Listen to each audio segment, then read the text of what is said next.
Senhor Crowley, o que se passava pela sua cabeça? Senhor Crowley, você falava com os mortos? Seu estilo de vida me parecia tão trágico com toda aquela emoção. Senhor Crowley, eu quero saber o que você quis dizer.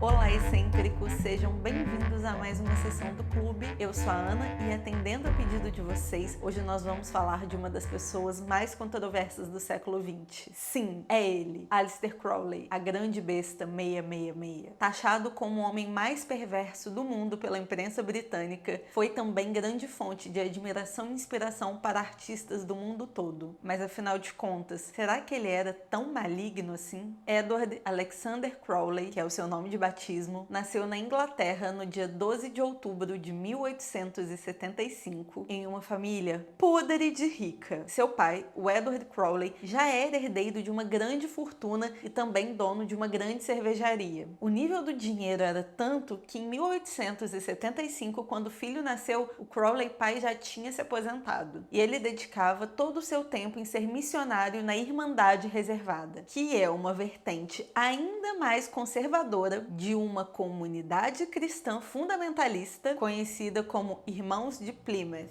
E aí eu não sei vocês, mas eu já fico toda arrepiada só de pensar que possa existir algo mais conservador do que o fundamentalismo. Então, como vocês podem imaginar, o Crowley filho foi criado para ser um irmão. E quando ele era assim, um pinguinho de gente, o pai já obrigava ele a ler um capítulo da Bíblia por dia. E quando eu digo pinguinho de gente, é assim, menos de 5 anos. Ele era o filho primogênito do Edward com a Emily Berta. E o casal só foi ter outra do bebê 5 anos depois. Era uma menininha que infelizmente sobreviveu por poucas horas. Depois disso, o Edward e a Emily não tiveram mais filhos e o Crowley cresceu como filho único e o único herdeiro de toda a fortuna da família. É dinheiro que você quer? Toma dinheiro. E aí vocês imaginem como deveria ser filho único de um missionário super conservador e muito rico. Quanta cobrança e expectativa deveria existir ali. Quando Crowley tinha 11 anos, o pai morreu. E foi aí que outras possibilidades de mundo se abriram para ele. Porque ele tinha muito dinheiro, ele era homem, então basicamente ele tinha toda a liberdade do mundo a partir dali. É óbvio que, gente, isso não aconteceu do dia pra noite, com 11 anos. Ele não pegou a malinha dele, saiu curtindo a vida doidado. Não foi assim. Foi ali, pela adolescência, que ele começou a ficar muito incomodado com todo o moralismo imposto na Irmandade. E os hormônios estavam bastante aflorados e podemos dizer que Crowley era uma pessoa muito sexual, então não foi fácil para ele. E como ele estudava a Bíblia desde muito novinho, ele foi percebendo que o caminho não era muito por ali do que o pessoal da Irmandade falava. Ele entendeu que aquilo tudo estava muito distorcido, e com razão. E foi a partir daí que ele foi se distanciando desse universo que ele foi criado. Aos 20 anos, o Crowley foi estudar filosofia na Trinity College, que é um braço da Universidade de Cambridge. A Trinity College é um lugar muito selecionado até hoje. Foi fundado pelo Henrique VIII e era um lugar onde príncipes e primeiros ministros da Inglaterra estudavam. O seu período na faculdade foi bem curto, ele não chegou a nem completar 3 anos lá. Ele migrou da filosofia para a literatura inglesa, mas acabou não concluindo nada. Porém, foi lá que ele começou a se aprofundar mais em outras visões de mundo e filosofias, para além do cristianismo. E foi também nessa época da faculdade que ele resolveu abandonar o seu nome de batismo, Edward Alexander, e começou a usar o Aleister, que nada mais é do que uma versão gaélica de Alexander. Mas aí vocês me perguntam, por que ele fez isso? Tem alguns motivos. Ele não queria usar o nome do pai, em primeiro lugar, que era o primeiro nome dele, e nem os apelidos de Edward, que é Ned, Ted. Já o Alexander era comprido demais. Parece eu, né? Porque o Ana é da minha mãe, o Carolina também é grande demais, então ninguém vai falar Carolina, as pessoas vão falar Carol, e aí... Você tem que escolher. Tem que escolher. Qual é a versão galesa, gálica? O problema é que Ana é Ana, acho que em todo lugar do mundo. De trás pra frente pra trás é a mesma coisa.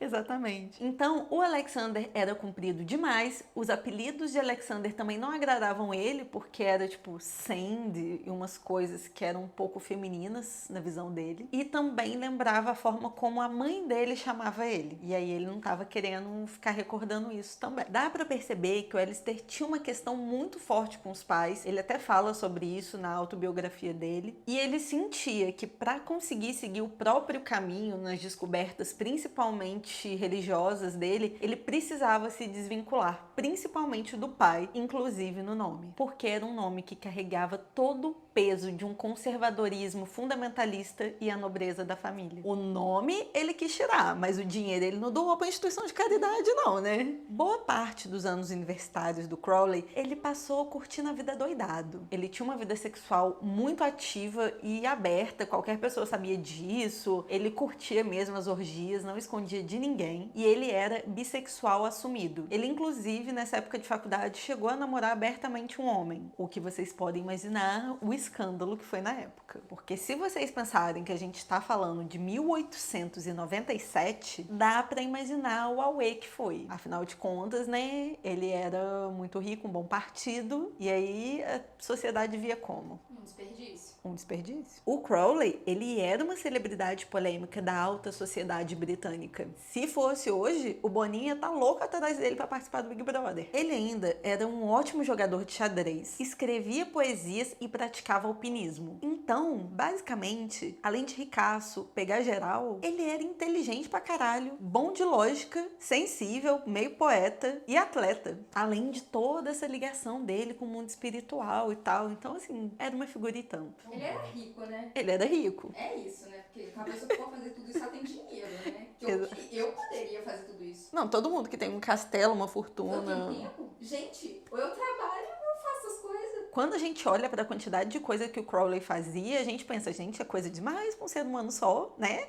Aí você se pergunta, ele lavava uma privada? Não lavava. Então já tá pronto, né? Tá respondido. Ah, então tá. Aí você me perdoa, mas eu tenho que comentar.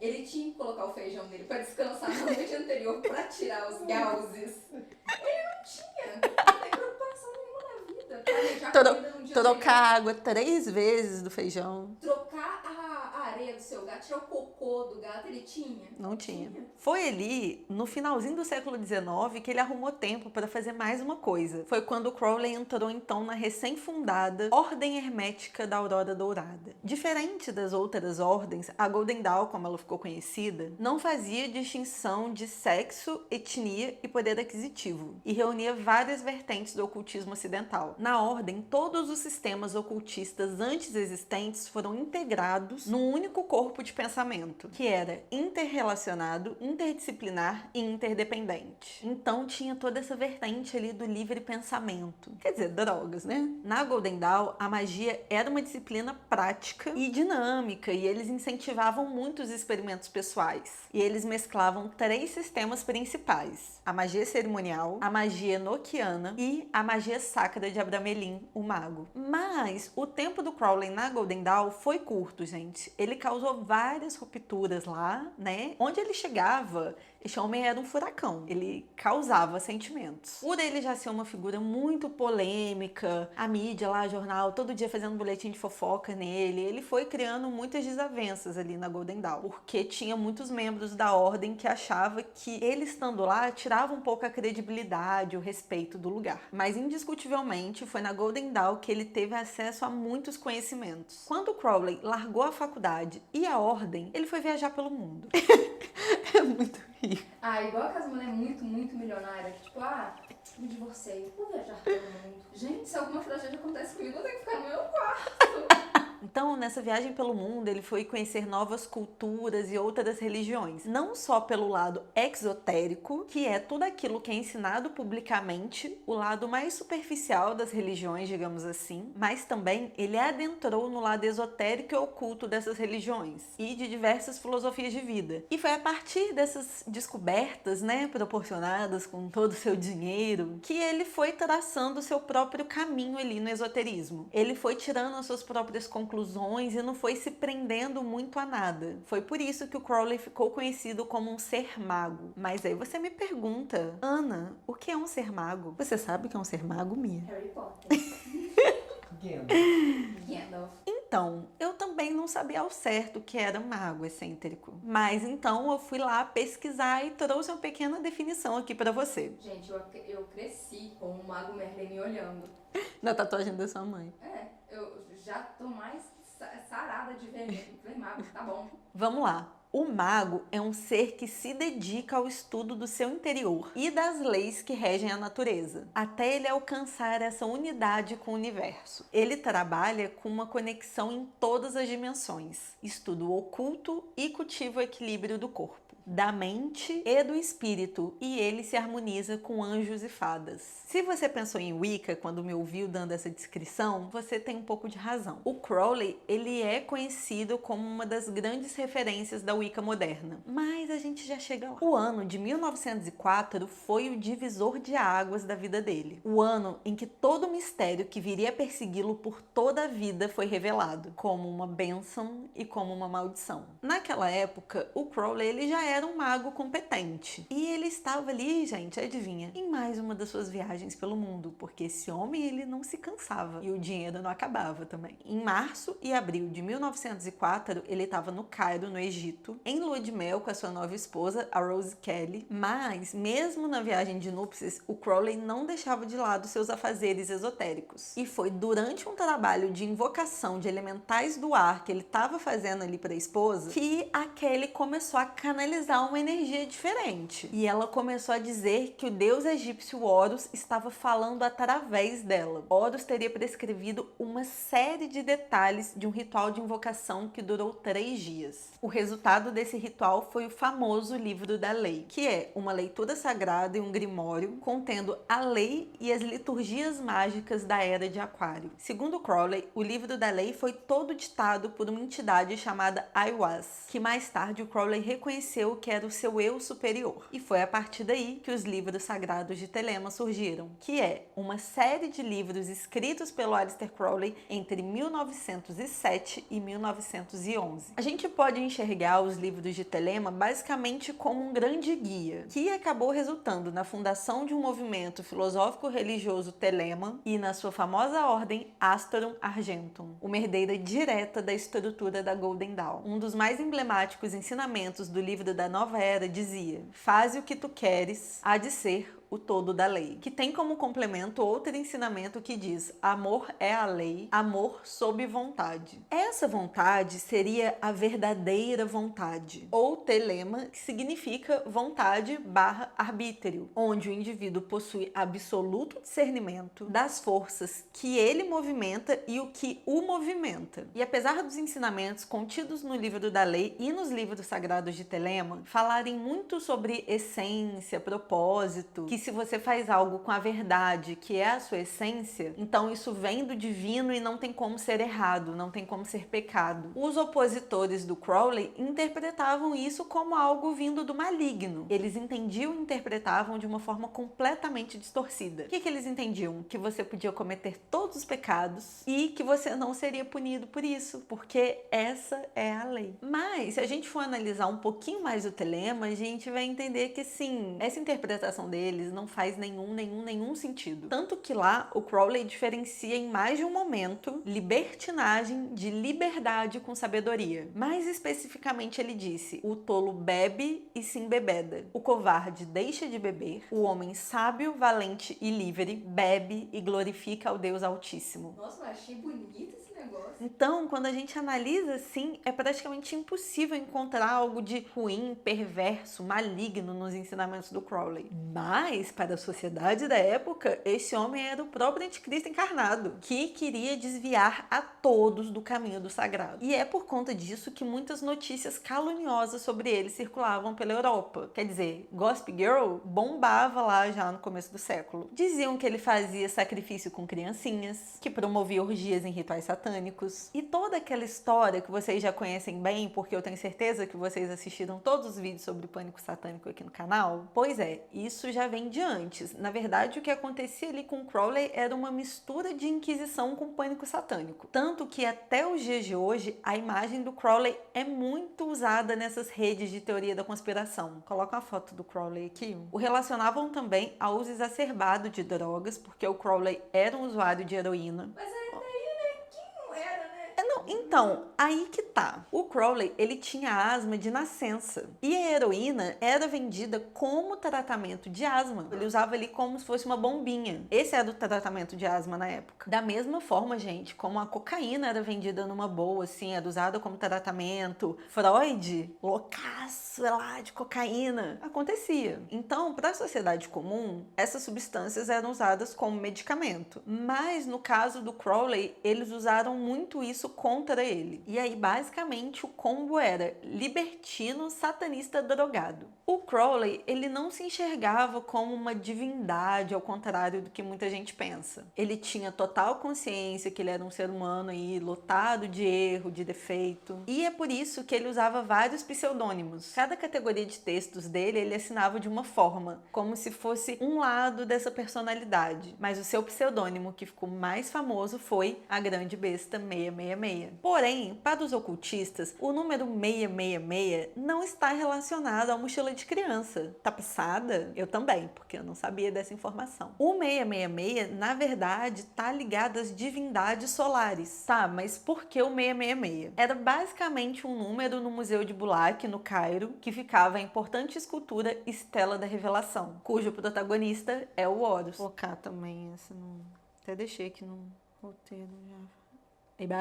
Mas a gente já entendeu também como que funciona isso, que tudo que não faz parte do universo judaico-cristão é taxado como algo do demônio. Em 1930, aconteceu o encontro do Crowley com Fernando Pessoa. Esse encontro basicamente resultou num suicídio teatral do Crowley. Eu não sei se vocês estão ligados disso, mas o Fernando Pessoa, além de poeta, escritor, dramaturgo e tudo mais, ele também era astrólogo. E ele era um grande admirador do Crowley, tipo, muito, muito fã, assim. Ele revisava os trabalhos do Crowley, escrevia pra ele, enfim, fãzaço. E aí foi depois de uma dessas cartas onde o Fernando Pessoa até fazia uma correção em um texto do Crowley que ele resolveu ir até Portugal conhecer o Fernando Pessoa. Quando eles se encontraram lá em Portugal juntamente com um jornalista, os três encenaram a morte do Crowley na falésia da Boca do Inferno, que fica em Cascais, que é uma área metropolitana de Lisboa. Tem gente que acredita que essa encenação era só porque o Crowley queria dar uma sumida do mapa, porque essa coisa, né, gente? Vida de celebridade mal vista, ele apanhava dia sim, no outro também. Mas outras pessoas acreditavam que ele queria simular a morte para ressuscitar como Jesus Cristo. Particularmente, eu não acredito muito nessa segunda versão. Ele ficou mais de um ano sumido e quando ele apareceu foi de uma forma nada escalafobética. Ele reapareceu em Berlim com uma exposição de arte. Em 1938, o Crowley criou o famoso tarô de Thoth, que é baseado no telema. O nome homenageia Thoth, o deus egípcio do conhecimento, da sabedoria, da escrita, da música e da magia. 78 ilustrações compõem o tarô de Thoth, que inclusive antecipou a cultura psicodélica nos anos 60. Essas ilustrações foram pintadas pela artista inglesa Frieda Harris entre os anos de 1938 e 1943, sob a direção do Crowley. Porém, o tarô só foi ser impresso pela primeira vez e comercializado em Dallas no ano de 1969, mas apenas na cor vermelha. E foi só em 1977 que o tarô foi impresso com as suas cores originais. Mas você pode estar se perguntando por que esse tarô levou tanto tempo assim para ser lançado. Ele ficou conhecido por conter ilustrações bastante eróticas, né, que era bem o estilo do Crowley. Então ele acabou sofrendo essa censura. Mas apesar disso, hoje em dia ele é um dos tarôs mais conhecidos do mundo. Apesar disso, muitos tarólogos ainda têm receio de usá-lo, justamente porque a imagem do Crowley nunca foi restaurada. Até os dias de hoje, o nome dele é associado a coisas ruins. Uma coisa que veio dessa época com o Crowley foi o reforço da palavra ocultismo como sendo algo maligno. Quer dizer, o Aleister Crowley era um ocultista, só que isso passou a ser praticamente sinônimo de satanista. Mas é muito importante que a gente entenda que o ocultismo não é sinônimo de algo maligno, e o satanismo também não é sinônimo de algo maligno, mas acabou ficando tudo aí no mesmo pote. O ocultismo, por definição, é basicamente tudo aquilo que não é revelado, que está ligado às sabedorias ancestrais. Todas as religiões possuem tanto um lado exotérico, como possuem esse lado esotérico e oculto. Então não tem nada a ver com bem ou mal, porque na verdade quem decide o que vai fazer com esse conhecimento que lhe é dado é o ser humano. O problema não é da filosofia de vida que ele está inserido. E reforçando mais uma vez, o Crowley, ele não era judaico-cristão. Então a figura de Satanás não se aplica. Satanás é cristão. E é por isso que todas as calúnias contra ele nesse sentido eram por ignorância. O Crowley só virou essa figura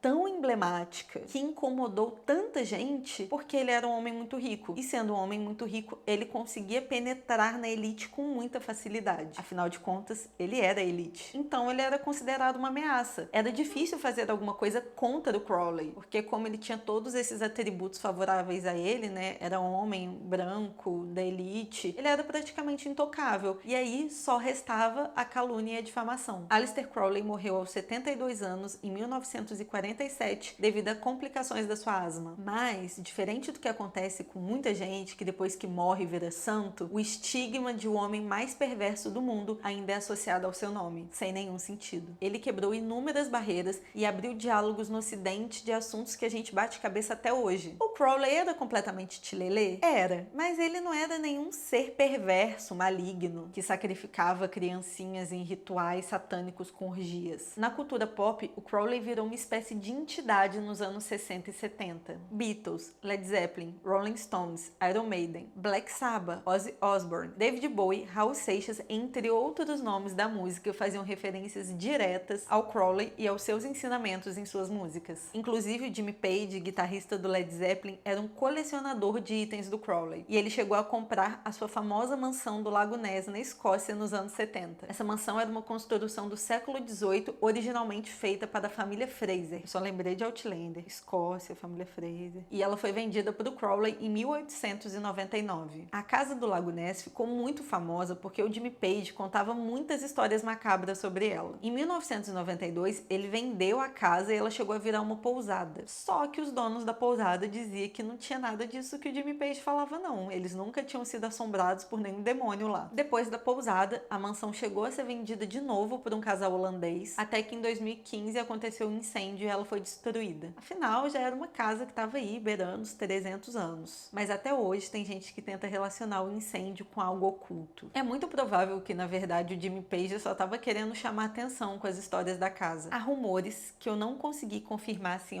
com toda certeza, de que o Crowley morreu na miséria, porque o dinheiro não é eterno, né? O bichinho torrou e trabalhar que é bom, fazia não. É isso, gente. Eu quero muito agradecer a Ariel e a todas as pessoas que curtiram e pediram para que esse vídeo acontecesse, porque eu mesma tinha uma visão muito distorcida do Aleister Crowley. E fiquei muito feliz de aprender mais sobre ele e de estar trazendo aqui de forma bem resumida isso aqui para vocês. Vocês devem ter reparado que eu não me aprofundei muito nessas questões de alquimia, magia, hermetismo, porque eu não tenho propriedade para falar sobre. Eu tentei, eu pesquisei, eu li, mas era complexo demais e as chances de eu falar uma grande besteira aqui eram muitas. Mas se a sementinha da curiosidade foi plantada em você e vocês querem conhecer mais, conseguir distinguir cada uma dessas coisas, tem canais aqui no YouTube que falam só sobre isso, que inclusive me ajudaram na construção desse roteiro para pelo menos eu conseguir entender mais onde eu estava pisando, como por exemplo a Alquimia das Artes. E quem quiser saber ainda mais profundamente sobre a vida do Crowley, eu vou deixar a biografia dele linkada aqui na descrição. Um beijo e até a próxima. Tchau!